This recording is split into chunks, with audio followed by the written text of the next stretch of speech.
related to the Second Amendment and so much more. Thanks for coming on board and joining us here on this beautiful sunny Friday. Blah, blah, blah. It's a thing. Hello, good morning. How are you? It's that one day a week that we get a chance to talk about issues related to the Second Amendment, firearms, and so much more. Had a little bit of a technical issue this morning trying to get started, so I apologize if we're running running a little bit behind this morning. But we're ready to rock and roll now. We're ready to get into it, and hopefully you are too. This beautiful sunny Friday, which we can't ask for anything more at this point. We've got a lot of stuff going on, and I want to get into this. A lot of discussions, but it's just you and me this morning. You and me, and our thoughts and discussions on the Second Amendment, on gun laws, and everything else. I guess the first thing I should say is Happy Gun Violence Prevention Day. That's the latest thing. Happy Gun Violence I mean, like, nobody wants gun violence. Nobody wants violence, period. I mean, that's the thing. Nobody wants violence, period. And it seems like this is the soup du jour for many out there that are trying to take away your Second Amendment rights or curtail them in some way, shape, or form. And it's a it's a real problem, because the second that they take the high ground on the idea that it's not just violence, but it's the gun violence, and they anthropomorphize the firearm as to be the reason why we have this horrific problem. They've changed the whole outlook for everybody. And it's a real issue, but it's become a national thing here as well. And currently, it's going to be the brainchild, or the baby, or the responsibility of none other than Vice President Kamala Harris, who she's in charge of this new. She's in charge of this new first ever, never before heard for Office of Gun Violent Prevention, which is going to lead a trio of events today. What's the trio? On Friday, of course, National Gun Violence. She's going to host Students for Biden. Students for Biden. Which organizing a call to mobilize young voters and highlight the dangers of Trump's approach to gun violence. Then she's going to team up with Angela Brooks, the Maryland State Democratic nominee, for a campaign event marking Gun Violence Awareness Day, and more. She's going to highlight all the stakes about the November election. She's going to point to Biden's signing of the first major bipartisan gun safety law in 30 years that made it possible to close up the gun show loop, which is not a gun show loophole. I mean, but again, it makes a great soundbite. For those of you who don't know what I'm talking about, the gun show loophole, where you supposedly can go into a gun show and just buy a gun, without a background check, which is true anywhere that you go and you have a private sale. See, that's there's a difference between implication and everything else. The implication is that you can go into a gun show, and that a dealer first of all, most people don't realize that many gun shows, while they do have gun dealers, they also have private citizens, private collectors, et cetera, et cetera. And so when you hear this idea of the gun show loophole being pulled up, it is not necessarily about the gun dealers themselves. It's more about the private citizens, where you can go into a gun show and buy a gun without a background check, just like you can go to a local swap meet or to somebody's house or answer an ad on Craigslist or do whatever and buy a firearm from a private individual without a background check. It's exactly the same thing. The private individuals who are selling just happen to be at the gun show. So this is really more about PR than it is about about the actual problem, because you can do this already, but they make it sound worse. So the bipartisan gun safety law is supposed to close that gun show loophole. Well, they do that, and they've also done that by executive order now, saying that if you sell a gun for any reason and any number of guns, it used to be that, being a gun dealer, you had, selling guns had to be basically your main way of making a living. And now it's just like, if you make a profit. So if you buy a gun and it raises, let's say you buy some kind of collector's gun. I know Winchester for years did a whole series of guns that there was an Alaskan Winchester, there was a John Wayne commemorative Winchester. So if you bought it for a couple $100, $300-400, in the late 70s, early 80s, and you sell that gun today for $1,000, well, now you're a gun dealer, according to the Biden administration. It doesn't matter if you haven't sold any other guns or anything else.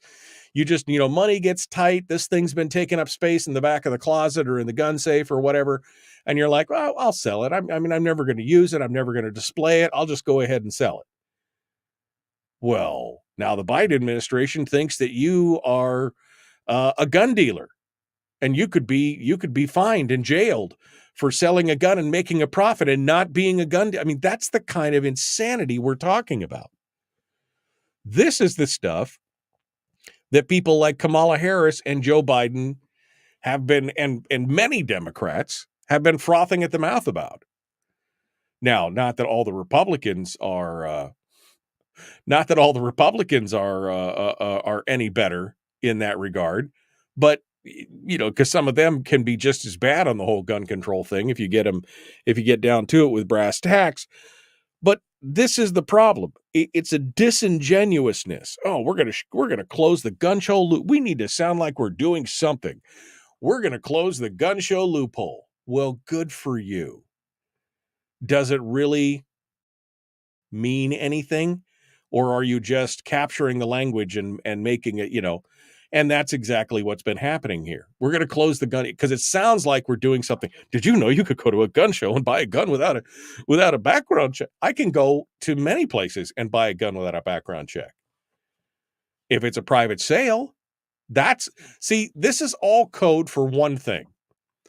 This is all code for, we want to control and know about every transaction regarding a gun, regardless of where it's at. That's really what it's about. They want to know they want to know where it's at. They want to know when it's at. They want to know who bought it. They want to know what it was. And that's because in this day and age, in this modern era, it's all about the information and the control of that information. The more they know, the harder it is for you to hide from the eyes of Big Brother.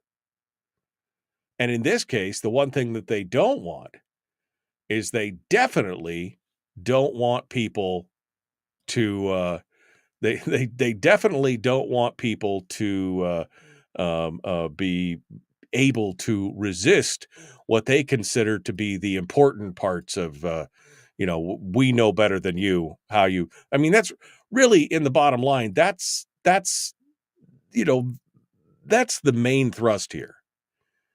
They don't want and I guess I'm using the amorphous they of the shadow, whatever.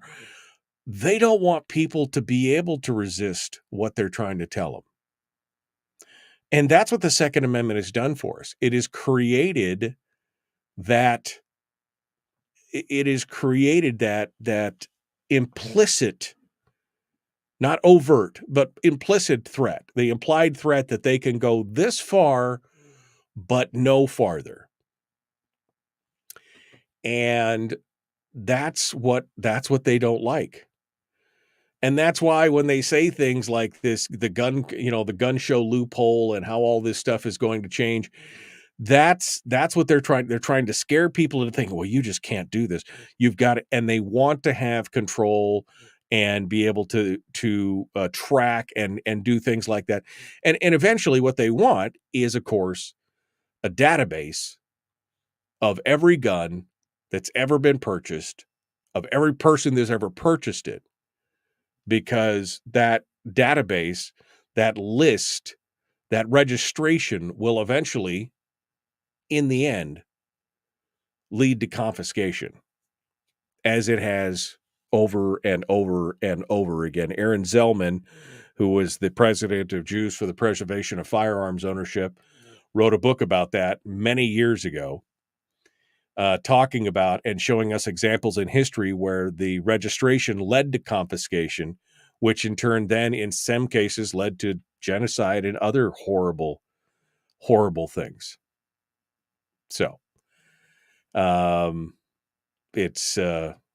is what it is. It is what it is.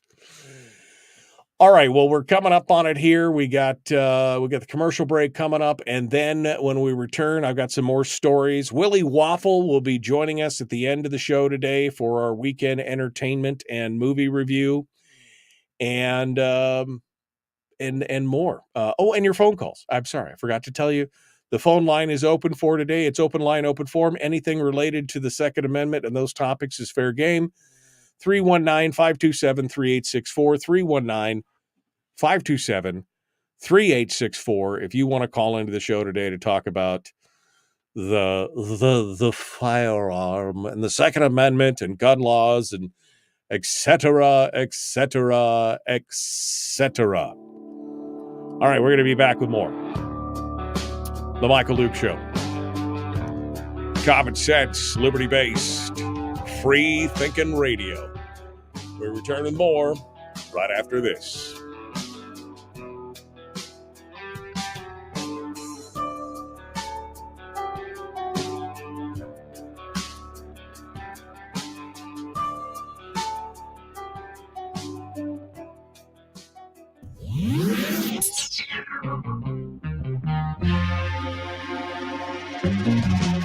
Running on 100% pure beard power. Oh, also some coffee. We dip our beard in coffee. Ha, nice beard. The Michael Duke Show.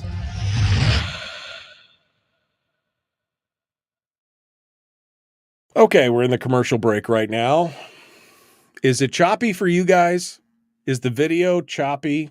My head like jerking across the screen.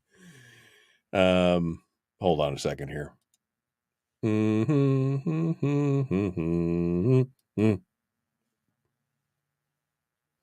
still choppy. I don't know what's going on this morning. Hold on. Let me look. Literally 2 minutes before the show started, I lost control of some stuff, and I had to do, and my computer just was like freaking out. I had to do an emergency reboot right before the show this morning. So I'm over here playing bumper music, trying to wait for the show. I know David was freaked out in Homer. He said, "You got to check your clock." Yeah, it wasn't. I had tech difficulties, emergency reboot right before the. I can't talk and type at the same time. I mean, I can't talk about what I'm not typing at the same time. Yeah. Brian said he thought I underserved my coffee dose. Well, I can tell you part of the problem here is that it's I could see part of the problem why. All right, so here's what I'm going to do. You guys are going to get this for a second, and I'm not going anywhere. but you're going to hear music, and I think that's all you're going to hear for just a minute. Okay, don't go anywhere. Let me see if I can fix this. Here we go.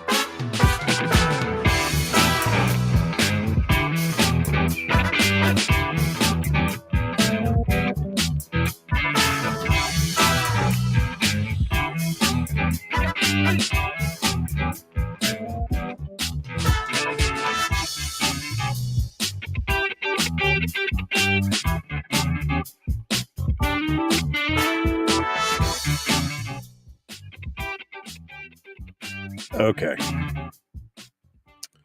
Well, I mean, it's not great. Hopefully, it'll get smoother. Boy, that is so weird. I don't know why it's doing that. I literally had to reboot, like, right. I was 32 seconds late for the show this morning. I mean, there was music playing, but it wasn't, you know. So anyway, I don't know exactly what's going on, but we'll, you're not here for my face. You're not here for the face. You're here for the voice, So, it is what it is. It is what it is here. I can't think of, yeah. Let's see. How about this one? That. No, that doesn't like me at all. All right. Well, we'll just go from that. Oh, did I break something? I may have broken it. Oh man, it's Friday. What more could a guy ask for? It's Friday. You broke it, Dukes. You broke it. Oh. Bill, looks like Bill has a bit of the COVID blues. I'm sorry, buddy. If that's what it is, I apologize. That's a rough time. Now I'm a statue. Yeah. Well, I don't know what's going on. Probably because I got 53 windows open. All right, I'm going to reload the website here. Hold on a second. Don't go anywhere.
Hey, how you doing?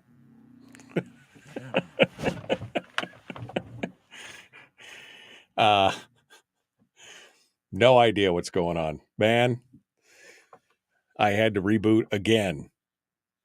I'm afraid this computer has about had the weenie. We'll have to see. But I'm back. I couldn't do it in the middle. I couldn't suss all this out while I was talking. There's just no way. So I had to wait for the break to come in and do it. Stream is back online. I couldn't get the stream to work. I couldn't get nothing to work. It was a hot mess. All right. Here we go. The Michael Duke Show, Common Sense Radio.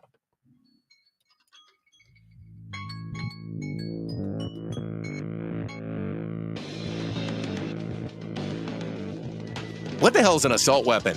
You know, if we could just figure out how to get all of the murder guns and the attack guns and not keep selling those to people and just sell protection guns, I think that would be great and solve a lot of problems. Does this mean that if we hurt your feelings, you'd consider the Michael Duke Show assault radio? Okay, we can live with that. Here's Michael Dukes. I mean, he's assault radio. I feel wounded. He spoke and I feel wounded. He hurt my feelings. I hope so. I hope I hurt your feelings. I hope I made you think. If we do nothing but challenge your preconceived notions, then we've done a good. I mean, I figure if we've mashed up against your preconceived notions, we've done our job. We, the royal we. I've done my job. If we've mashed your preconceived notions into a little mindful of we've done a good job. If that's what we've done, so I'm kind of happy about that. Kind of happy about that. Welcome back to Firearms Friday. It is your chance to sound off on issues of a 2A nature. We got a lot of stuff to continue to go over. And later on in the program, we're going to be joined by our friend, our buddy, our chief compatriot, Willie Waffle from wafflemovies.com. He will come on board with us and give us the weekend entertainment review. I mean, we're gonna talk about some, we'll want to lighten it up a little bit because sometimes not always, but sometimes we talk about some, we want to let our hair down a little bit going into the weekend, and that's a good time to do it. All right, we are getting squared away here. Ready? Your phone lines. I'm sorry, the phone lines were off for a minute because I was trying to fix the simulcast every day. For those of you who don't know, on the radio, we simulcast the show on both YouTube and Facebook. Well, actually on Twitch. We do it on three different platforms.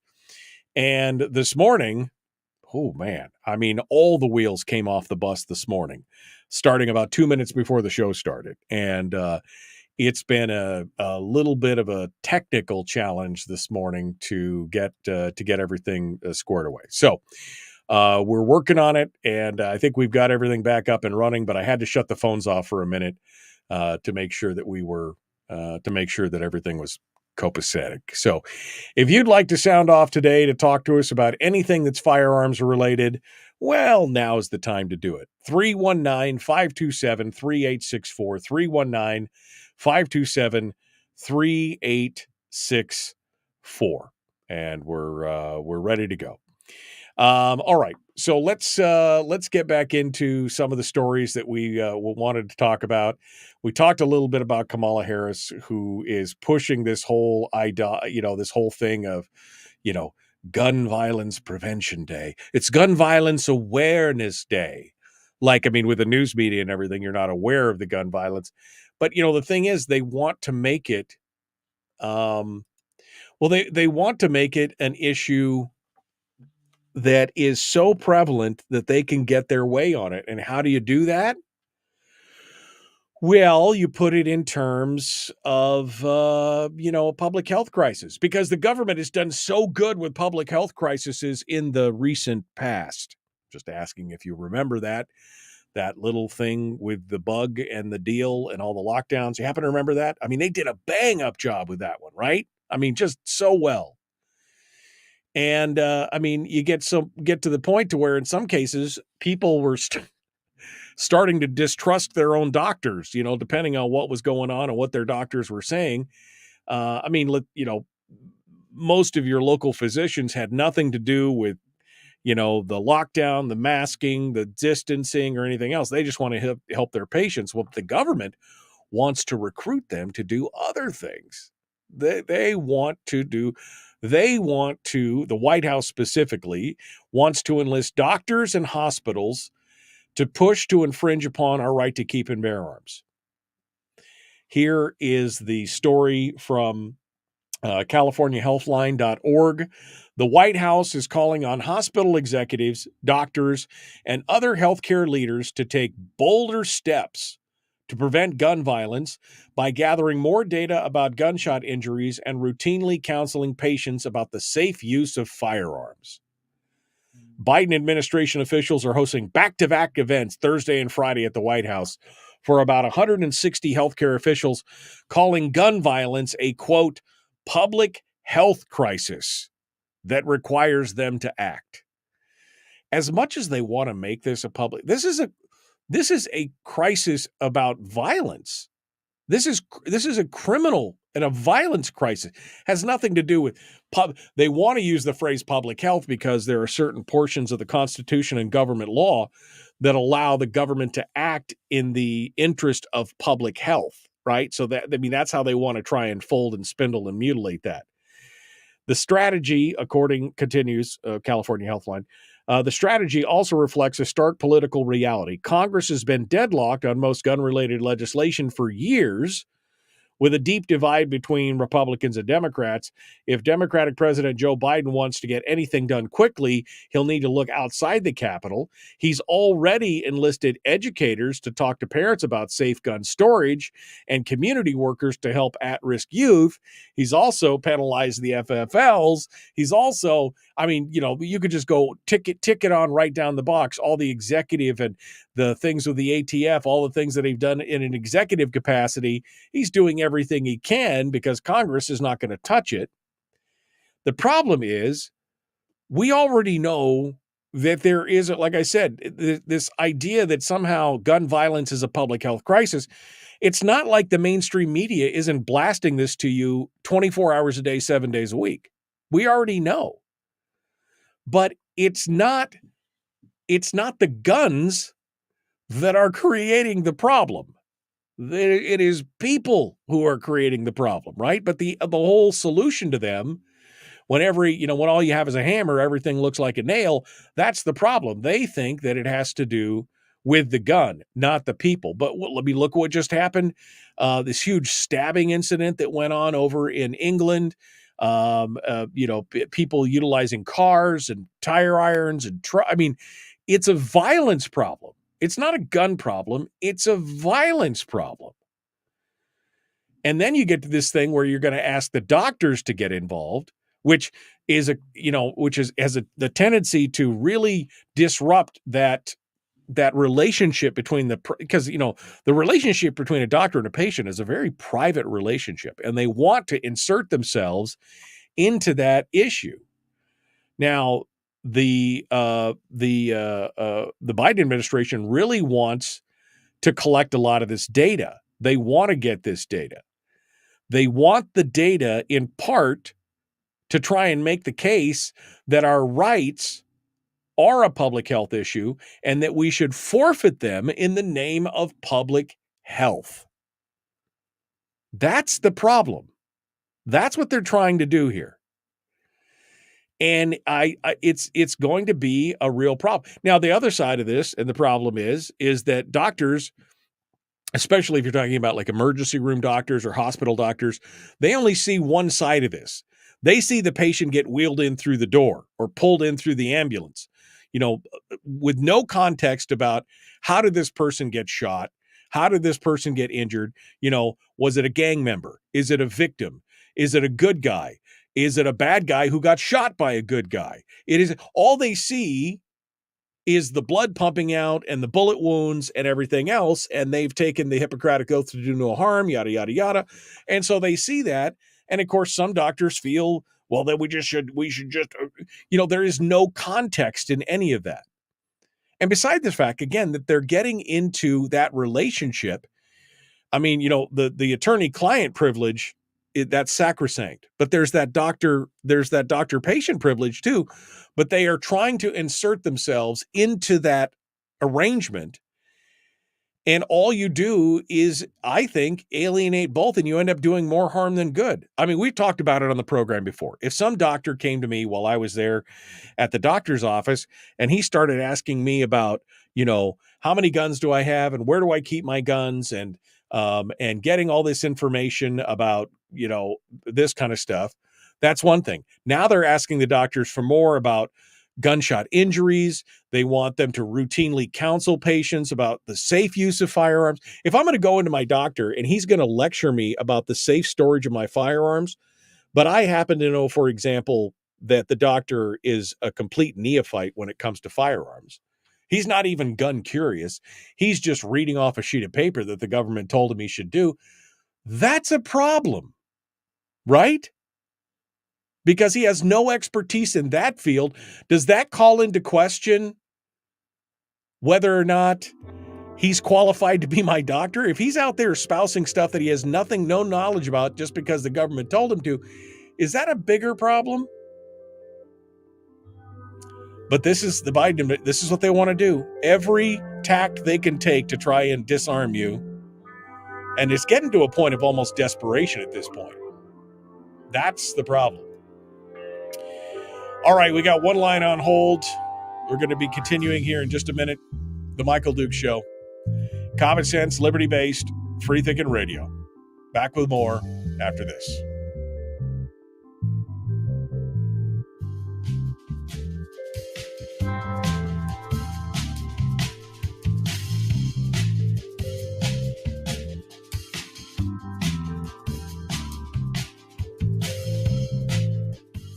Okay, I see I've got Ron on the phone, and I got Fred on the phone. So Ron and Fred, if you're both listening to me, I'll be to you here in just a minute, okay? Yeah, the video's still a little wonky. I have no idea what's going on. Actually, you know what? I might have an idea what's going on. Let me look here. I'm not going to change anything, though. That's what caused us to crash before. Is that I tried to fix it. I'm not here to fix it. I'm just going to look to see what the problem might be. And yeah, that might be the problem. My hard drive is getting full. My hard drive's it's a little higher than I like to see it. So that definitely could be part of my problem. Okay. So, I mean, this PC has been upgraded a little bit, but I've had the damn thing for 7 years, and I just keep adding new stuff to it. I think it might be ready to, and I've got all the parts for a new one. It takes so much time to try and do that. And I've only got so many hours in the day. Oh man. And June is just not, I mean, I'm emceeing the parade in Palmer tomorrow. And then next weekend, I've got to go down to Homer because I'm emceeing the Bear Creek Music Festival down there in Homer, and I got some business stuff to take care of down there. And then the week after that, I got to go to Fairbanks. I mean, it's just like, I mean, it's delete the cat videos. You're probably right. Although they are funny and they are cute. I mean, they are cute. Those cat videos. All right. What else do I got to shut off here? All right. So we're getting ready to go to it here. The Veterans Party of Alaska. Just make it illegal to shoot people. That'll fix. Oh, wait. Yes, it already is. Yeah. I've had loaded guns for over 66 years. Never had one take a shot at me. Yeah, I mean, that's really the problem. You can just lay it there and just lay it there and it's all good. What were you guys talking about when I was off the air? I'm just curious. Now I'm going to go back and see what you guys were saying when I wasn't in the room.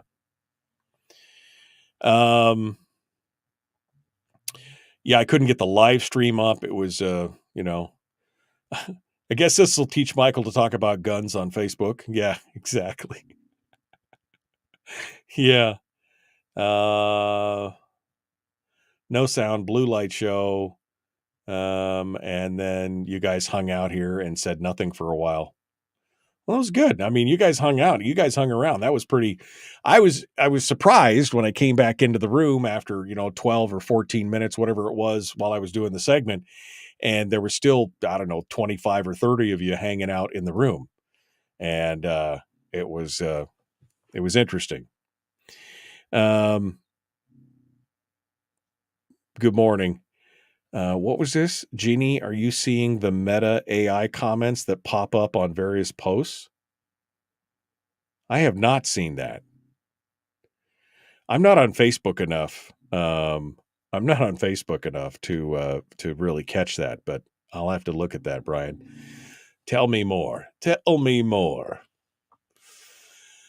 Okay, 3 minutes. So we're 2.5 minutes here from rejoining the radio. Just over 2 minutes from rejoining the radio. We got Ron on the phone. We've got Fred on the phone, and we're going to. I mean, fingers crossed that doesn't blow up when I try to take a phone call.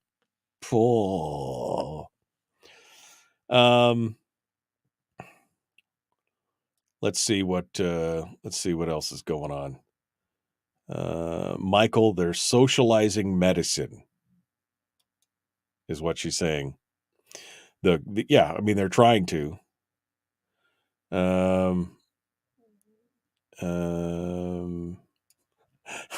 The new president of Mexico is going Argentina on the cartels. She's taking a heavy hand, is she? Oh, congratulations. Terry just said a friend of mine has lived in the States, married for 30 years, took her citizenship test, and she does her oath today. Fantastic. Man. You need to stop at the burger bust. The burger bus? Best bus ever, I think is what she was trying to say. Best burger, best. What burger bus? There's a burger bus? How come I wasn't informed of this? I'm still scrolling.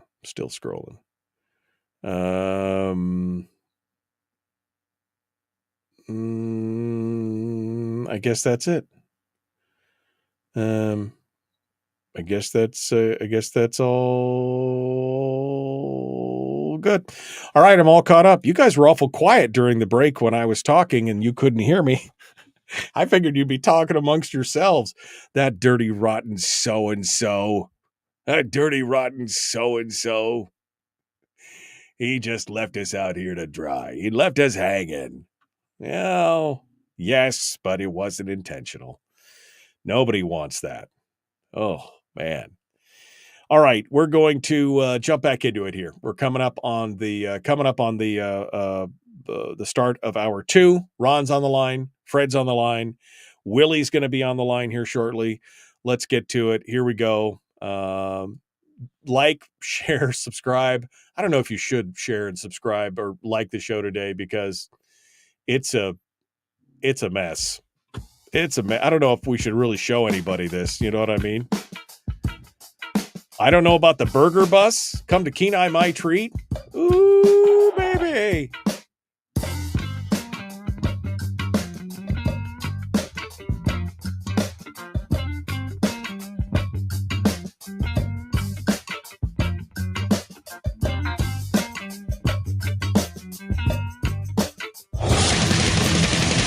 Whoa, buddy. Put that thing back in its holster. We haven't gone anywhere.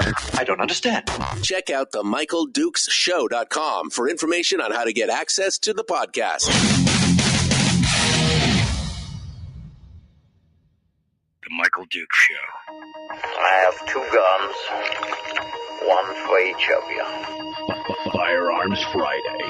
As Thomas Jefferson stated, it is the right and duty of the people to be at all times armed. Say hello to my little friend. I say that the Second Amendment is, in order of importance, the First Amendment. The right to keep and bear arms is the one right that allows rights to exist at all. The Michael Duke Show. The right to keep and bear arms shall not be infringed. Not be infringed. Firearms. From my cold, dead hands. Friday. It's my rifle, this is my gun, this is for fighting, this is for fun. Firearms Friday. Firearms Friday, your chance to sound off on issues of a 2A nature right here on the Michael Duke Show. Hello, my friends. Hello. You ready to go? Hour 2 of the big radio broadcast, and we are here on this beautiful, I think it's going to be beautiful. I see some blue sky out there. Friday morning, we're ready to dive into it and go on. Just a quick reminder before we jump into it with the phone calls here. We got a couple callers on hold. That today is the final day for AlaskaRadioAuction.com.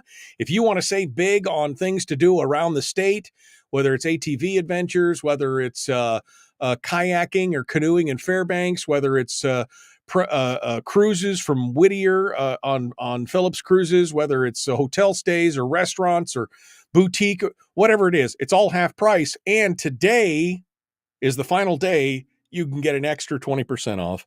Go to AlaskaRadioAuction.com. Use the coupon code SAVE20. They're going to shut it down sometime tonight. So if you want to do it, now's the time. Go get it done. And don't forget, tomorrow, if you're in the Palmer area, Colony Day starts today in Palmer. It's kind of like a big fair celebrating Palmer. And there's the parade tomorrow morning, and yours truly will be emceeing the parade tomorrow in the morning, I think 11 a.m. So there you go. Go check it out. All right, let's jump over to the phones since Ron here has been on hold for the commercial break, and we appreciate that, Ron. We apologize for your delay there, but let's get over here to see what you have to say on this beautiful Firearms Friday. What's on your mind, my friend? Well, Michael, I feel as though I'm a beneficiary of our geography because in light of I'll put a little light in my medical provider, one or the other of us usually opens the conversation with something along the lines of, what do you have that's new? Yeah, it's true. If you've got a doctor who's all about the firearms, then you don't mind it. I mean, if you know that if he's also a hoplophile, then you know that, okay, we can do that. I got it. But what it gets me, Ron, is that if some doctor who's really, Michael, you're breaking up rather badly. I will call you back another time. Okay. Thank you, Ron. I appreciate it. I mean, you're right. If your doctor starts off the conversation with, well, what have you been shooting at the range lately? That's a whole different conversation than everything. That's a whole different conversation than what's going on. Whereas with they just out of the blue start lecturing you on safe storage and other things. That's a whole different problem. All right. Well, let's go on here and see if we can take another phone call. There's been technical difficulties all morning, folks. So I don't know if the phones are part of the problem or not, but let's find out. We'll go over here. Who's this? Where are you calling from? Oh, Michael. Hey, Fred. How you doing? Mike. Hey, Mike. How you doing? Yeah, technical problems. I had to switch phones. And, you're still breaking up. The one I'm on is a little better than the HET one that I was on before. You kind of come in like before we're cutting out. However, we're going to try to make it work anyway. The reason why I'm calling today is like the poster child of why someone is better off to sit in the corner and keep their mouth shut and have people assume that they're stupid and open it up and confirm the fact. I mean, she's nothing more. She's just like Biden, she's like another Muppet in charge. Has really no concept of what the hell they're doing, and just follow. It is following the script that they're handed. As far as the medical field goes, if you don't you know what the hell are you doing? Don't sit there and try and make policy or dictate or, try to do anything until you get some education on it. And apparently the medical field has been researched and the woke's in charge to try to push this crazy agenda that it's all guns are responsible, much as matches are responsible for arson. It's really stupid. Right. Or spoons are responsible for making people fat, right? But it's the old solution looking for Yeah, no, I mean, I'm sorry. I didn't mean to interrupt you there, but it was just like saying, yeah, I mean, guns cause crime like matches cause arson, or like spoons make people fat. It's the same kind of thing. They keep want to blame the tool. In this case, I mean, they ignore the matches or the spoon, but they keep pointing at the tool as if somehow that's responsible. That's like saying, automobiles are responsible for drunk driving. It makes no sense whatsoever, but that's the direction they want to take, Fred. Well, they're doing everything they can to avoid the real problem, which is criminal behavior and gangs and drugs, especially the gangs and drugs part. And they're doing everything to steer clear of that and go after the Second Amendment and law-abiding people who are not the problem. But they just doing it's easier for them. It's a little hanging fruit. It's easier for them to go after that than it is to do, and they don't care about the Constitution. They definitely don't care about law, especially the way that they weaponize the DOJ. These crooks, they're scumbags, and they in the end, I think Trump is going to take them to the cleaners. God, you can only hope that happens, because I think otherwise we're doomed. Well, I mean, I think what they've been trying to do to Trump is it's interesting because I think what they're doing is that it's probably backfiring on them a little bit. I've seen videos of some people who were like, they were not necessarily in favor of Trump, but they dislike the politicization of what's gone on here and the fact that it's been weaponized against him, and now they're voting for him because of it. And in fact, it was reported yesterday that in the first 3 days after the conviction, his campaign has raised something like $200 million. And that's insane. That amount of money, it just shows this could backfire on them, Fred, and cause them problems down the road. They may regret this.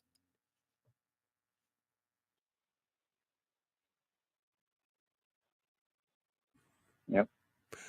All right, Fred, anything else for me today? Still am I? Yeah, anything else for me today, Fred? That's basically it. Like I say, it's just this weaponization of stupidity pushing along, because they don't have a real agenda. What it boils down to with them is they don't have anything real to stand on. So they got to invent something.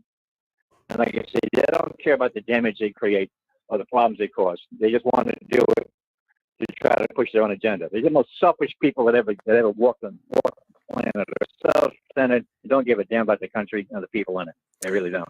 Well, I mean, yeah, like you said, they have to go. Yeah, if they can't make a stand on the issues that they have, they've got to drum something else up. I mean, that's the whole thing with Biden and the immigration deal. That, I mean, he's the left is outraged that he's taken a page out of Trump's book and shut down the immigration. But the reason that he did it is because he's failing on the economy, which is the number one issue for most Americans. Number two is immigration. So he's trying to eke out a win in any way that he can. He's trying to find those people who may be dissatisfied with the Trump choice and say, I can be just as tough. I can be just as tough on immigration as Trump is. But it looks desperate. It looks like he's grasping at straws. And I don't think it's going to help him in the end.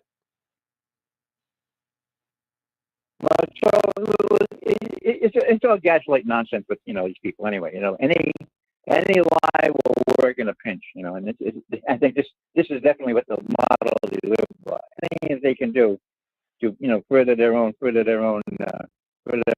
cause, regardless of the consequences, is fair game. And this is all the more reason he cannot stay in office another 4 years. Yeah, no, if that isn't living proof, I don't know what is.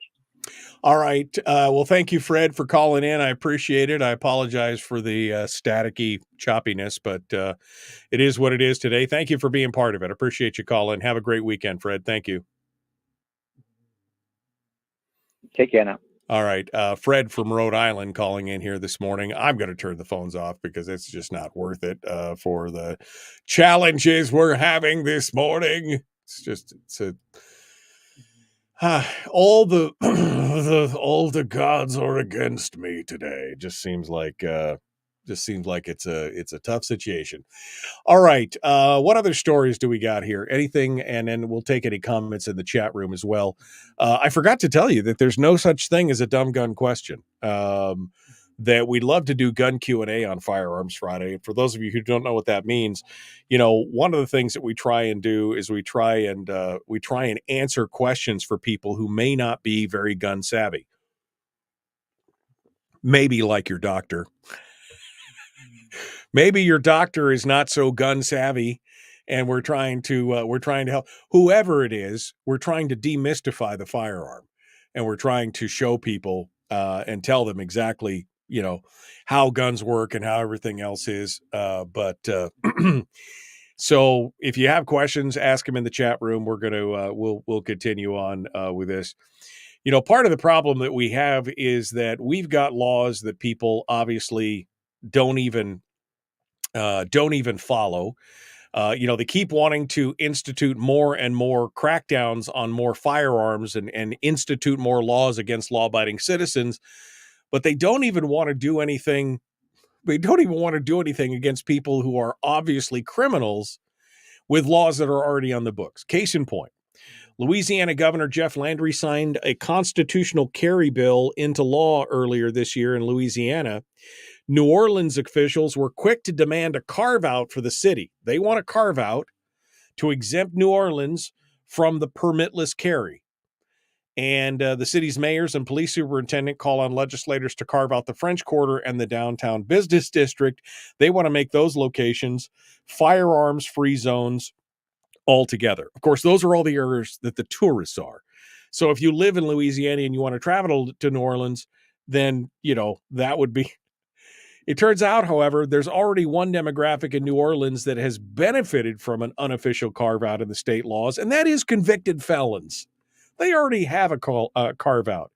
Under Louisiana statute, possessing a gun after a felony conviction is a mandatory 5-year prison sentence. Mandatory. No, that's the minimum. Mandatory minimum. But according to an investigation by WWL-TV in New Orleans, felons charged with possessing a gun are far more likely to receive probation than a mandatory minimum sentence.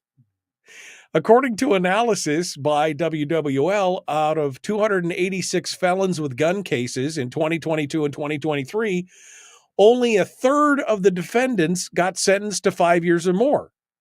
More frequently, the sentence is probation. Dozens have been rearrested, some for shocking crimes, such as some guy named Darnell Hunter. He's a 33-year-old repeat felon battling mental illness and drug addiction. He's been arrested for an attempted robbery with a gun. He pleaded guilty as charged to being a felon with a firearm. Yet despite being rearrested in 2 brutal stabbings, he was given probation. After his release, he was rearrested in another stabbing, this one fatal. They won't even enforce the laws that are on the books, and they let the criminals go scot-free. Who are the ones that listen to the law? Oh, yeah, that's right. Law-abiding citizens. What? Criminals don't obey the law? That's shocking. Shocking to me, I say.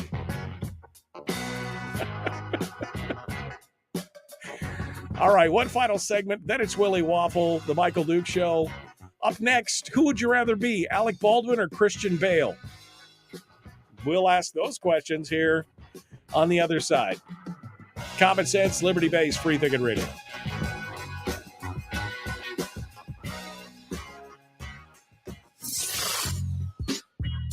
What is that? Common Sense. Regularly heard on American radio. Michael Duke Show. Radio. Okay.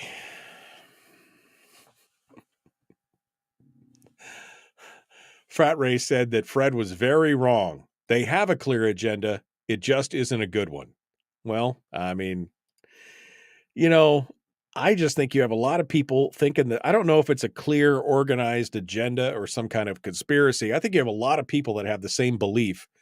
And that belief is they know better than us how we should live our lives. And they all kind of fundamentally understand. I don't know if they've come to an agreement or not, but they understand that American citizens being armed is really putting a hitch in their get along on creating that new utopian society that they're looking for. I mean, it's yeah, it's a you know, wow. Let's see. You wonder why people are losing faith in the judiciary. Yeah.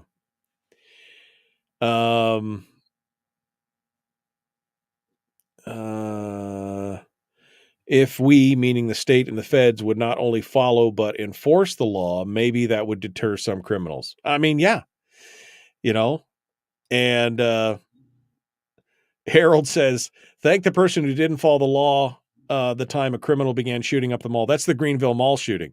He said it wasn't a law, it was mall policy. The concealed carry person stopped the massacre. Yeah, I mean, but see, that's the problem.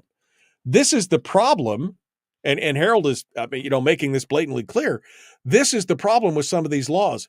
When you force average law-abiding citizens to break the law to be able to defend themselves, I mean, that goes right back to when guns are outlawed, only outlaws will have guns.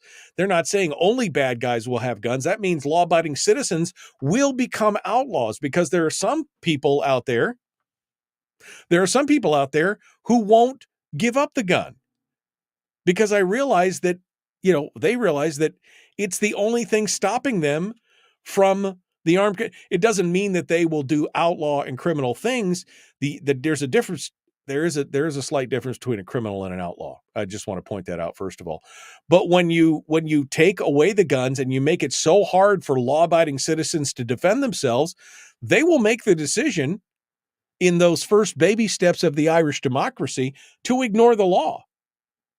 That's exactly what we're talking about. That's what that kid in Greenville did. The sign on the mall said, you know, guns are not allowed. So he essentially was trespassing because he still had his gun. And he was able to defend himself against another criminal who had bad intent. That's the whole thing. Yeah, it's you know, Haley trashing Hunter's gun wasn't very safe for the trash collection crew. Was a safety on? Was it loaded? Well, it was a revolver. It doesn't have a safety. So I don't know if it was loaded or not, but interesting point. Interesting point. A person without the means to defend themselves is just a victim. That's the truth. That is the absolute truth. And I refuse to be a victim. I absolutely refuse to be a victim.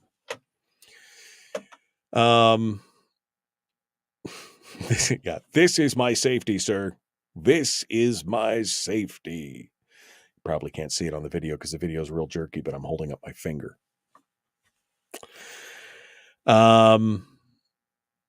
Let's see. What else we got here? I'm scrolling through. I want to get to this next story, and then we're going to jump into it. Brian says we were talking about the whole thing with the warfare, the legal warfare, lawfare against Trump in this regard. He said there is an intimidation factor. It's going to make people think twice about running for office. I mean, that's part of the whole idea behind lawfare and making it so difficult. Things like APOC, etc., is that they want to make it hard. They want to make it painful. They want to make it. I mean, I ran for office. My wife was like, two is enough for me, honey. She was done. She was like, I can't do this anymore because it was hard on her.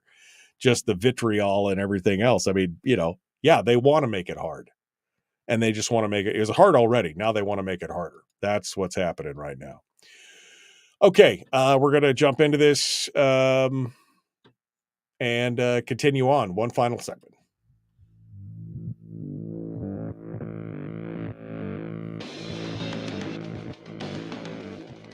What the hell's an assault weapon? What isn't? If I assault you with a penguin, doesn't that make it an assault weapon? Does this mean that if we hurt your feelings, you'd consider the Michael Dukes Show assault radio? Okay, we can live with that. Here's Michael Dukes. It's assault penguins. It's a real thing, man. They are vicious, vicious creatures. Get that assault penguin out of here. All right, let's proceed ahead. Final couple stories here for today on this Firearms Friday. And in honor of the fact that Alec Baldwin's court case for the trial on Rust is about to kick off here in about, I think, 10 days. All the appeals for dismissal and other thing else have been exhausted, and now they're going to move forward with this. Interestingly enough, one of the things that I saw was that they may force Hannah Gutierrez Reed, who was the armorer on the set of Rust, the young lady who was the armorer, the state may compel her to testify against Alec Baldwin in this case. I saw an interview with her attorney the other day, and he said, this case is still ongoing. I mean, she's been convicted and she's been sentenced, but they're appealing the case. So this case is still going. And now they want her to testify against Alec Baldwin in this other. I mean, this whole thing has just been such a mess. And if you watch the trial and you watch how this has gone on, you understand that there's a lot of culpability here as far as, the kind of the negligence that was going on around the set of Rust. And if you read some of the stuff, it raises the hair right on the back of your neck if you know what was going on. Now, I'm not one that says you shouldn't use guns in movies because, they're a tool like anything else. But that when you do use a gun and you are pointing it at other people, because again, it's fiction, right? It's not real life, that, certain safety standards have to be in play and a lot of things. I mean, it's a deadly serious thing, obviously, with the death of Helena Hutchinson. It's obvious, Brandon Lee died. The guy from, remember that show in the 80s? Remember the show Voyagers with a guy, Brom, whatever his name was, that was jumping through time with a kid. He got killed in a show with a prop gun. I mean, it's happened several times over the last 30 years. And it just reminds you that you need to be paying close attention to all this kind of stuff. Well, in fact, what really caught my attention is that in one of the court postings, there was a thing where Alec Baldwin was being accused of blowing off the safety meetings and disregarding the instruction on gun safety from Gutierrez Reed. And that underneath that, there was another paragraph that said several other actors on the set, because of the chaos that was on the set, frequently were double and triple checking their own firearms for safety. I thought that was an interesting point, that they themselves were checking the firearms to make sure. Which brings us to this story out of bearingarms.com, Tom Knighton over there. And he points out, he goes, on guns, in a world of Alec Baldwins, you need to be a Christian Bale. Alec Baldwin and Christian Bale have a fair bit in common. They're both well-known actors. They've done some good work, but there are some profound differences. For example, one is going to trial for manslaughter. The other is likely to never be in that position. And he goes on to quote an article from Fandom Wire. Christian Bale's reputation as a method actor precedes him. He's the kind of actor who doesn't shy away from diving into the grittiest, most challenging aspects of his role. Whether it's consuming maggots and pig offal or enduring those intense physical transformation, Bale's dedication knows no bounds. However, when it comes to firearms, Bale draws a firm line. In a candid GQ interview alongside Matt Damon promoting their new Ford versus Ferrari movie, Bale delved into an array of challenges faced by actors in their roles, from stunts to weather conditions. Reflecting on the lengths actors go to for authenticity, he revealed a personal boundary. He has an unease with using guns as props. Despite being game for many things, he confessed that when it comes to firearms, he can't help but feel a sense of paranoia. He emphasized his meticulous approach, always double and triple checking for safety, ensuring a safe environment on set. He said, The thing that I'm actually very, very aware of is anything involving guns. As soon as any gun comes out, I'm always checking and double checking the barrel, checking the chambers, because that happens. While he's tackling the numerous challenges of on-screen, more than fans can count the fingers on, the presence of firearms gives him pause. He understands the gravity. Now, I can understand that. If I pick up a firearm, there's a certain degree of gravitas in doing something like that. There is a certain degree of, I guess you could say paranoia. I would say caution in knowing that when you have a gun in your hand, you have a destructive tool.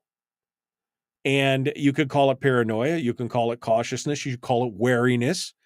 You could call it, responsible. You're being responsible.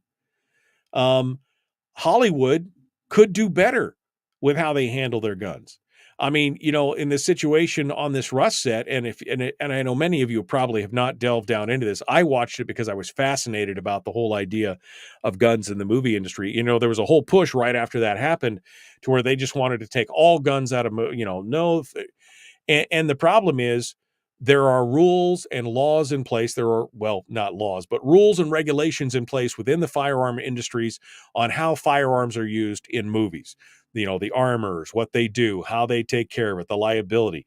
And when you read through what happened on the set of Rust, you realized that they blatantly violated like 75% of the playbook for how you're supposed to handle firearms on a movie set or a television set.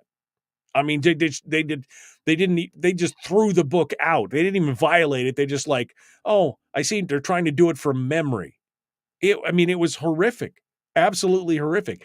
Like I said, when you had other actors other than Alec Baldwin on the set, double and triple checking their own prop firearms to make sure, that's serious. That means somebody wasn't doing their job. A lot of actors could learn from somebody like Christian Bale or Keanu Reeves. Keanu Reeves is another one who has no problem using firearms and is intimately familiar with them and understands that firearm safety. Even Will Smith, I know we're going to talk about Will Smith and Bad Boys. I don't know if you've ever seen that video where Will Smith, I can't remember where they're at. They're at a prop, or I can't remember, but somebody has a gun. I think it's a prop gun, but they hold it up and they're pointing it they're holding it up sideways, looking at the side of the gun, and they're pointing it right at Will Smith's head, and he smacks it out of the way and says something about gun safety. Anyway, it's an interesting video if you've never seen it, but people who are familiar with that, they understand there is a gravitas to that. Now, Alec Baldwin has a complete and total disdain for firearms. He doesn't think anybody should have them. He's happy to use them as a tool of his trade and to make money off of them, but he doesn't respect it. He doesn't respect a firearm. He doesn't understand it. And obviously somebody lost their life because of his apathy towards the rules of firearm handling. And, even on a movie set, even if you ignore the 4 rules of firearm safety in general, when you're on a movie set, when you ignore the 4 laws of firearms safety on a movie set, because for the movie, you probably have to ignore some of those. There is a separate set of rules for those exact situations, and they threw those rules out. They totally ignored those rules. And so in the world of Alec Baldwin's, we should all be Christian Bales. We should always be remembering that is a deadly tool, a dangerous tool, and that we need to treat it with the respect that's needed. Like I said, I would never take a teenager and hand him a running chainsaw without a lot of training ahead of time. Why would you expect anybody else to go out there and pick something up and not expect them to need some training on that deadly, dangerous, destructive tool? But it's still a tool. It's a tool like any other. Has nothing to, it's anything that happens is not the fault of the tool. It's the fault of the wielder. All right, we got to go. The Michael Duke Show continues. Common sense, liberty-based, free-thinking radio. Willie Waffle is up next with a weekend movie review.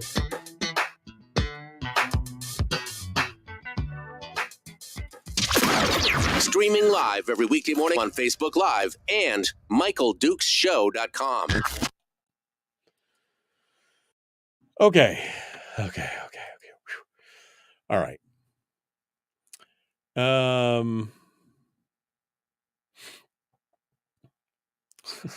Assault penguins, and they bite. They want to eat you. They're carnivores. Gutierrez's life, Hannah Gutierrez's read, life has been ruined by Alec Baldwin's negligence. If anything happens to him, it proves the elites are being treated specials. And Jensen Ackles said he checked his own gun for safety because he knows the safety rules, having grew up in Texas around guns. Christian Bale is English, by the way. Yeah, I mean, I know Christian Bale is English. Jensen Ackles was the one that was referenced in that court document, that he and other actors were double and triple checking. Not just, and the implication was not just because they knew gun safety, but because they were concerned about the safety, what they were seeing around the set. That's what they were concerned about. Gutierrez didn't do herself any favors. Yes, I would think. I mean, she had the opportunity to walk away when he refused to follow the safety rules early on and treated her with disdain. She should have walked away. That would have been they two other armorers had already turned down this gig, and she took it because she was low man on the totem pole and only done, I think, one or two other movies. She's in the industry because her father is one of the most well-known armorers in the industry. And that's how she kind of got the leg up in there. She only had one or two other movies under her belt, and two other armorers had already turned down taking this gig. I think probably concerned with dealing with Baldwin as both the actor and the producer. But she didn't do herself any favors. The judge listened to a lot. She had phone calls in prison, and she was not remorseful. She was like, this is all woe is me. She took no responsibility for anything that happened. I mean, she had a hard time. She had a problem. Don't get me wrong. She was being stretched thin. She was the armorer, and they had her wearing other hats. But when you're an armorer, that's your job, to keep people safe. I mean, when they had boxes of ammunition that had mixed boxes with dummy rounds, which are not blanks, but rounds that look like they're live, only they're not, and live ammunition in the same box, and you haven't sorted that out, you haven't taken the time to go through everything and, shake every round and listen to it and check I mean, it's spooky. It's spooky when that kind of stuff happens. And she did herself no favors, especially because she refused to take to show remorse. She didn't even show remorse in those kind of things. And part of it was her attitude. So it was, it's one of those things. So anyway, that's one of I watched this whole thing because it was just so fascinating for me. It's so fascinating to me. Coastal Alaskans new to using firearms need to learn how to clean them well. Well, I mean, we all need to learn how to clean a firearm well. That's the only way you're going to keep it fresh and clean as a whistle. Fresh and woo, clean as a whistle. Okay. What else I got here? What else we got here? Any other comments? AT&T is having a node problem in Oregon. Could explain your technical difficulties. I don't know. Maybe it's my internet, but I mean, all kinds of weird things are happening this morning. I'm not going to sweat it. It's, we're almost done. Willie's going to call in here in a minute, and we'll be squared away. So I'm not worried about it here. All right. Okay. What else we got here? Ron said, like I said yesterday, we're all teachers. Nothing is off limits. Yeah, we should. Teresa said she lost a high school classmate whose death could have been avoided if schools had kept their gun safety classes. I mean, they don't even need gun safety classes. They could just do the Eddie Eagle program. And schools were for a long time doing the Eddie Eagle program, which it didn't teach gun safety. It basically it taught them kids to, stop, don't touch, run away, tell an adult. If you find a firearm, that's what you were supposed to do. It wasn't a gun safety class per se. It was, stop, don't, stop, don't touch, run away, tell an adult. That's what it was all about. And that should not be. It should not be a surprise in that regard. We should not be surprised that that's what's happening. And what is surprising to me is the fact that they keep turning programs like that away. They don't want those kind of programs. We don't need that. Well, maybe you do. Maybe you do need that. Maybe you do need that kind of program to prevent that stuff.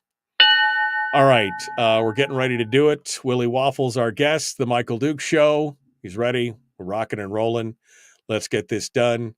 Here we go. Common Sense Radio.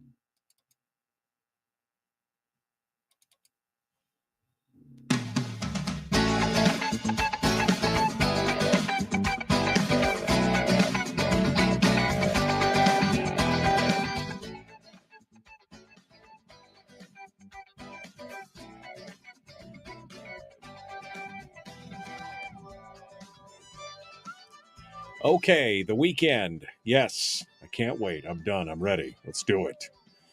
Weekends mean waffles. It's not just for breakfast anymore. No, Willie Waffle, wafflemovies.com. Hello, you, my friend. How are you doing today? What's going on? Well, I'm doing pretty good. As we know, one of the greatest treats in all of life, especially when you're a child, is breakfast for dinner. That's right. Waffles. So make up some waffles for dinner, baby. Did you get a lot of waffles when you were growing up? I'm just asking for, Oh, yeah. Oh, yeah. Well, I think you know the best story of them all. Back in the day when I was more of an entertainment man gracing your television screens. Right. I interviewed Will Ferrell and Zach Galifianakis for their movie. It was a political campaign movie that they had done. And, Will Ferrell comes up to me and he's just in no mood to do an interview.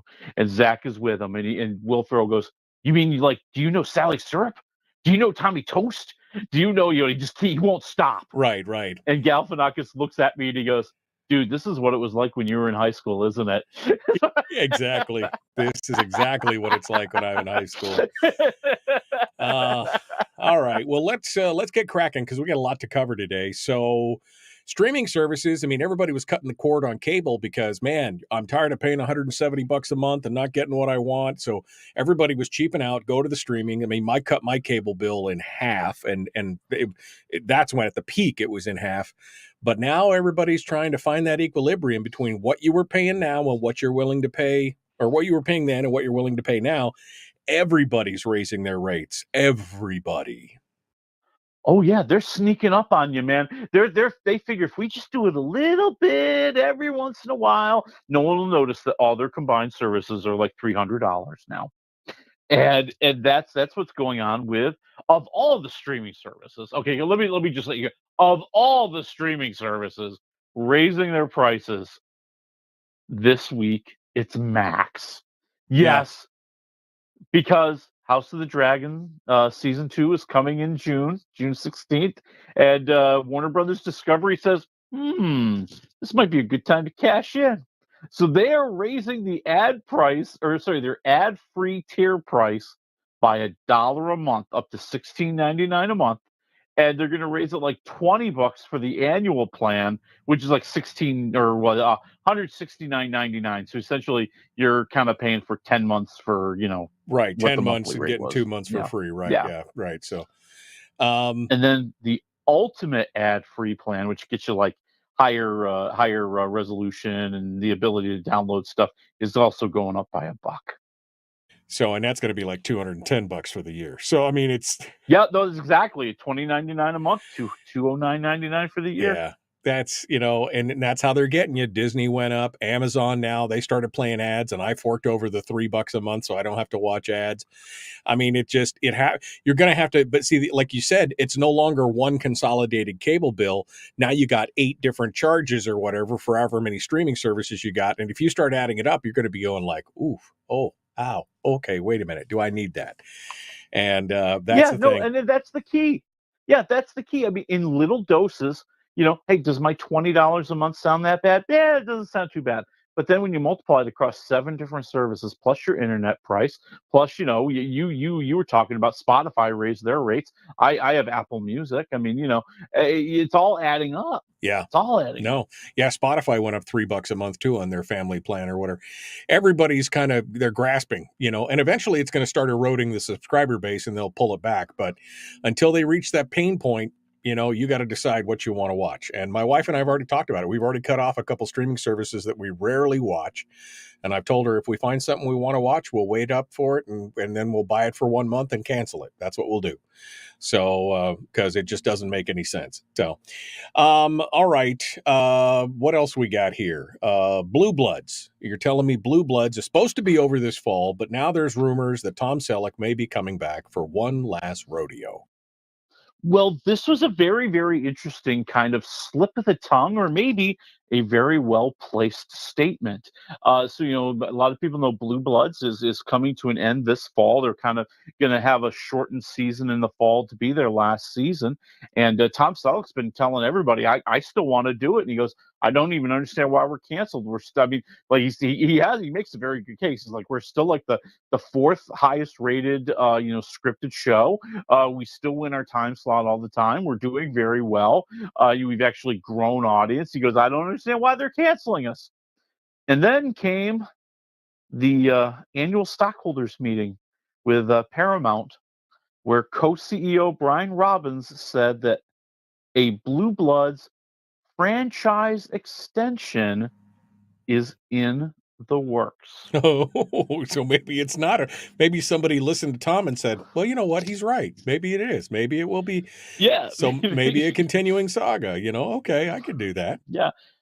Now, if I was a betting man, and I'm not, but if I was a betting man, I would say that we're going to get a Blue Bloods spinoff on Paramount Plus, much like they've done with what is it? Is it Cold Case?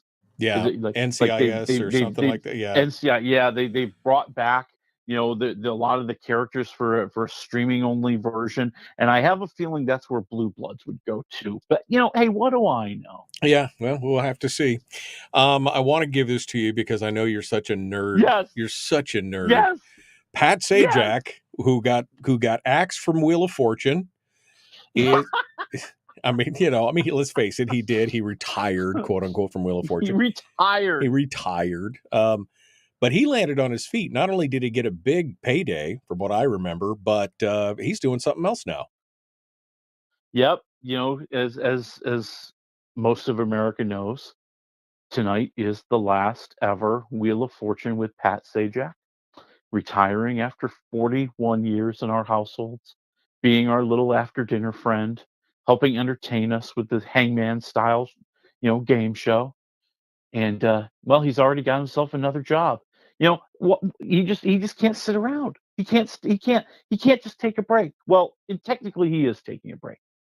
Next summer, he will be starring on the stage in Hawaii in the play Prescription Murder. Okay. Now, for people who are not familiar with Prescription Murder, it is the play that spawned the television show and the character Columbo. And he's going to play kind of the bad guy. Somebody else is going to play the Columbo role. And Pat's going to have himself a little stage run for a few weeks in Hawaii. Yeah, how convenient. I mean, if you're going to be working someplace, let's head to Hawaii for a couple of weeks. Exactly. Well, it's like all those folks who played in who play in the show like Hawaii Five-0 or, example, Lost, where they filmed everything in Hawaii. And I'm like, oh, that's a tough gig. You got to film everything in Hawaii. That's bad. Speaking of Lost, Evangeline Lilly, who played one of the main characters, one of the main kind of heartthrob characters in that show, she's announced that, she's been in Ant-Man 2 and a couple other things, but she's announced that she's stepping away from the fame and fortune. What?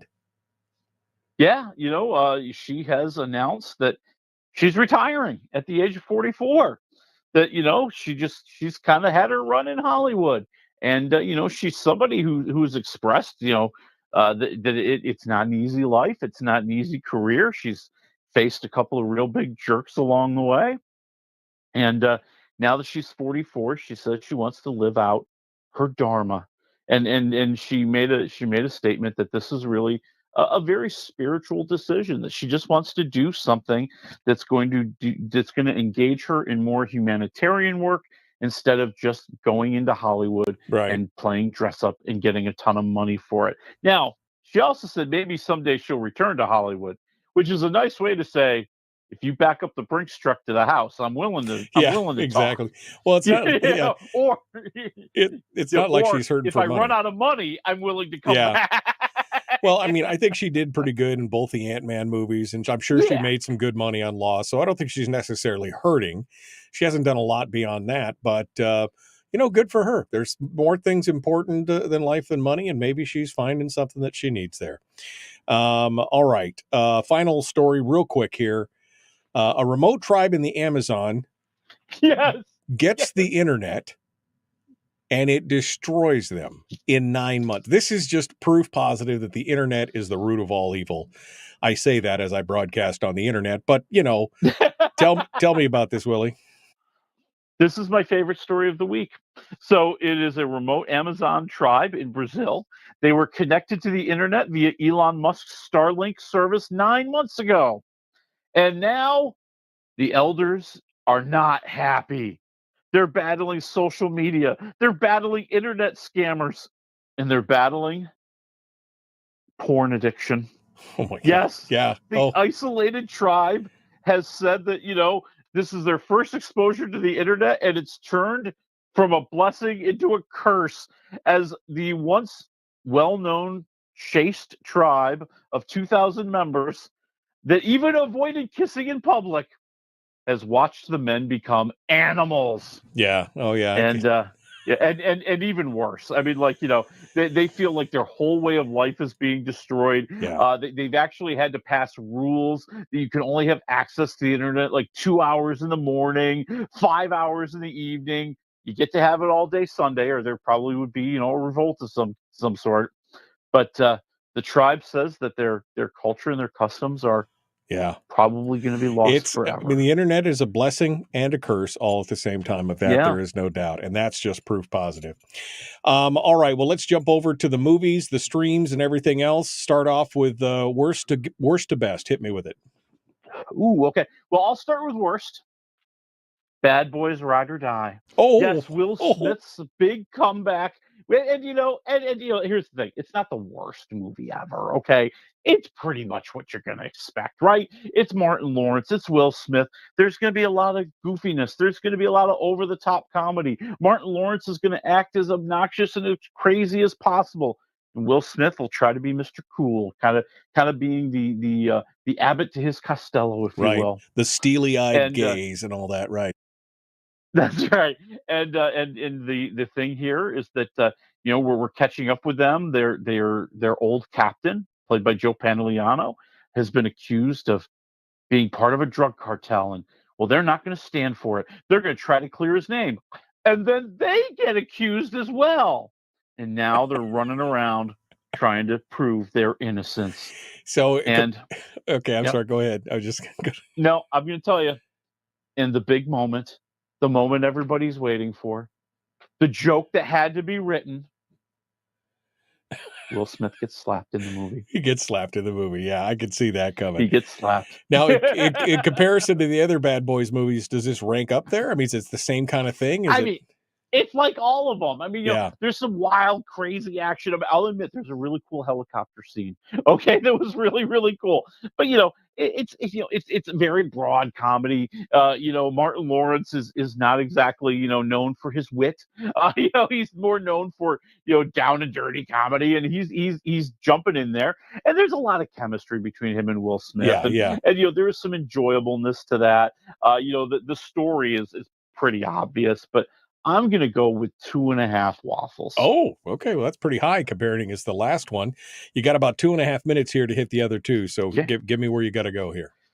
Well, then we will go to the biggest premiere in 2024 for Disney Plus with 4.8 million viewers in one day. That would be Star Wars: The Acolyte, the new Disney Plus series, where a young Padawan has been accused of murder, and her old Jedi master has joined together with her to try to prove the truth and uncover the mystery of what happened to her family years and years ago. Right. And it's trying to be more of a mystery. It's trying to be more almost like I kind of joked it's like Law and Order Star Wars, as they're trying to like figure out who the bad guys are and what they're up to. But we all know, because we're in Star Wars, well, the bad guys must be up to the dark side. That's what always happens. I think that they need characters. I think they need characters and actors who are more dynamic. But I'm at about 2.5 waffles. I think it's solid. Yeah, no, I saw some of the trailers. Carrie-Anne Moss looks really good. It takes place long before the original Star Wars. This is the Old Republic stuff, so it should be an interesting peek. We haven't really seen much of this in the past, so I'm looking forward to it. Which takes you over to your final movie, 1 minute, Hitman with Glenn Powell. All I hear right now on this is cha-ching. Yeah, it's pretty darn fabulous. It is your new Netflix movie of the week, and Glenn Powell poses as kind of this undercover. He poses undercover for the police as a hitman, and his job is to meet up with people and try to get them to hire him for the job, and then they'll get arrested. And to do this, he dresses up in all sorts of wild costumes and develops these wild characters. Well, now it's all backfiring because the latest target of the sting is a beautiful woman, and he's kind of taken with her, and they run off together, and now they have to find out who really did kill her husband. Oh man, she was trying to hire him to do it, and he said no, but somebody actually did it, and somebody did it somewhere. Yeah, this is some great stuff. I saw the trailer for this, and it looked good. -1 to 4 waffles. Where are we at? 3.5 waffles, man. Oh, man, that's good. All right. Well, Willie, thank you so much, my friend. Appreciate you coming on board and joining us, folks. We're out of time. Don't forget, again, today, the last day of the Alaska Radio Auction at alaskaradioauction.com. And I'll be out at the Palmer Fair tomorrow, the parade. I'll be emceeing the parade in Palmer for Colony Days. Come out and see us. Have a great weekend. Okay. You want to get a little deeper on this because I watched this and it looked hysterical. I mean, this guy, he's all these different characters, and of course the trailer is always these little quick snippets of all these different characters that he's doing and all this different crazy stuff. And it looks really funny. Oh no, it's hilarious. And the joke is that in real life this guy is just a mild-mannered philosophy professor at college. He's got 2 cats. He doesn't do anything wild and crazy at all. And now he's become entangled with this woman, and he's trying to maintain the character that he has introduced himself as. Kind of this brash, super macho dude who now is almost taking over his real personality, and we don't know if that's a good idea. Right, that may not be great. Yeah. And we don't know if this hot and heavy relationship is a good idea either, because she is a femme fatale, my friends. Yeah, and there's some mystery going on here. I mean, somebody killed her husband. What's going on? So, right. I think it's kind of just this kind of fun romp kind of a movie. I mean, it gets into the mystery, but it really is more about the situations they find themselves in. The characters that he's trying to create, the ways he's trying to keep the ruse up, when it's really hard to keep that ruse up over time. And so I think that's what makes it work. Okay. Well, I mean, it'd be fun. I think I might watch that. The trailer looked funny. And of course, so that means I got to watch everything that you've laid out this week. It's going to be busy. I'll wait for Bad Boys to come to my home, but I can watch everything else today. Netflix for The Hitman, Star Wars is on Disney, and then I'll wait for Bad Boys to come out of the theaters, and we'll do that there. I will throw something out there, and I don't remember if we talked about this. We may have. I mean, that's how memorable it was, I guess. But I ended up watching this last week. I ended up watching Zack Snyder's Rebel Moon, part 1 and 2. Okay. Did you watch that at all? Did we? I did not. I was not. That was in the fall. That was like at Christmas time when I was getting hit with Oscar stuff left and right. Yeah. And I did not make time for Rebel Moon. Now I had heard kind of mixed stuff about it. What has been your experience? Well, I like Zack Snyder's style. It's very stylistic. Okay. It's very stylistic. His whole intent, I read after watching both of them, was trying to create something that was on par with kind of like the Star Wars kind of ideation of a big scoping, sweeping space saga. And I could see that, but I would be interested in your take on it. But again, knowing that there was a lot of criticism, I watched it anyway because I like Zack Snyder in the 300. I like his style, some of the slow-mo stuff and some of his cinematography, and he does some really interesting stuff. And I really enjoyed it. I did enjoy both of them. Were they the best films ever? No, but I really enjoyed it. So if you get a chance, you might watch one and tell me what you think. But I enjoyed them anyway. Cool. Very cool. You know what I've been doing lately? What's that? I know it's going to shock people. I've been reading. Whoa! I've been reading a new book. I know. Whoa! It is the history book Destiny of the Republic. Oh, the story of President Garfield and the man who assassinated him. Interesting. And what piqued my curiosity is that this is going to be a Netflix series coming out soon. Oh, because the story is so amazingly over the top and crazy that you just can't believe it's true. Right, but it's like totally a Hollywood film. Right? Yeah, it's exactly. Are you done? Are you done with it yet? Or are you in there? No. I'm about a quarter of the way through right now. All right. And it's very interesting because they try to show the parallel rise, if you will, of each one. President Garfield, the reluctant president, the man who won over the nation by just trying to do the right thing, and then his assassin who is mentally unhinged. Yeah. And how these two paths cross in the Washington train station one day. Well, we'll have to keep an eye out for it. Give us a book review on that down the road. I appreciate that. All right. What about next week, my friend? What do we got? We have Disney's new movie, Inside Out 2. Oh. Okay. I'll be looking forward to that. I know it's hard to get excited about the sequels, isn't it? Well, I just can't. I didn't even watch the first one. I mean, it's just I'm not watching that stuff anymore as much as I'm just as I get older. I seem to be. I'm getting more finicky, and I'm like, do I really want to waste 2 hours of what's left of my life on that? Maybe I'm just feeling my age and my demise, and do I really want to spend that kind of time on it? But anyway, let me know if you do watch Rebel Moon. I'd be interested in your take on it. Other than that, we will see you next week, my friend. All right, see you then. Folks, we will see you on Monday or at the parade tomorrow or wherever. Have a great weekend. We'll see you then.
shed our terrestrial radio skin, and now we are slimy lizard internet people.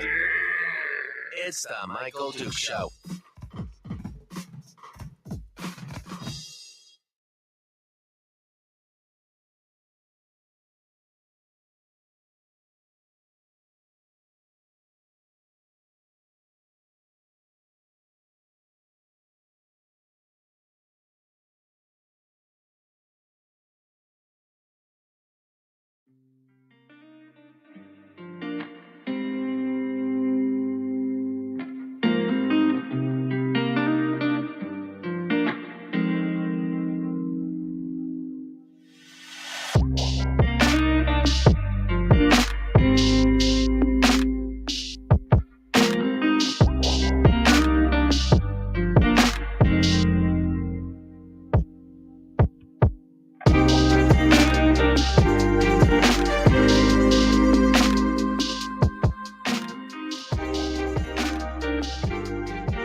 Five.